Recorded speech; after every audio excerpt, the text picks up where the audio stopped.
I was interested in looking at the life of Anwar Al-Awlaki in part as an example of somebody who went from being a fairly mainstream moderate guy to essentially calling for mass murder at the end of his life, being a dedicated terrorist. And I wanted to understand what were the elements in that process. One element clearly is ideology. The ideology of jihad, this notion that the U.S. is at war with all of Islam and that it's the obligation of Muslims to come to the defense of those America's killing by any means necessary, even if it means, randomly killing American civilians.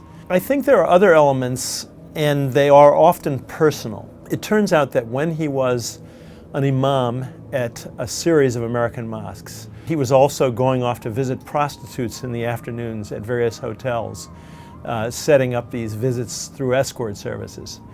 And he was a very puritanical preacher. So this was exactly the kind of thing he was denouncing at Friday prayers. And so he was, there was a real hypocritical streak here. And I came to believe that one of the things driving him might be a kind of self-loathing that you would find in a guy who was preaching one thing and behaving in a completely different way.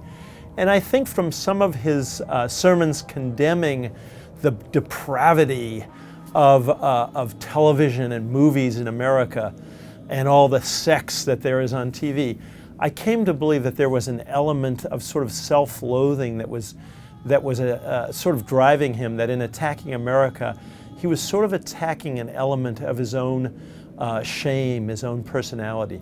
Another element of, I think, anyone who joins this jihad, who becomes a sort of violent extremist, is a search for identity. All of us are seeking meaning in our lives. All of us are seeking to be somebody, to become somebody.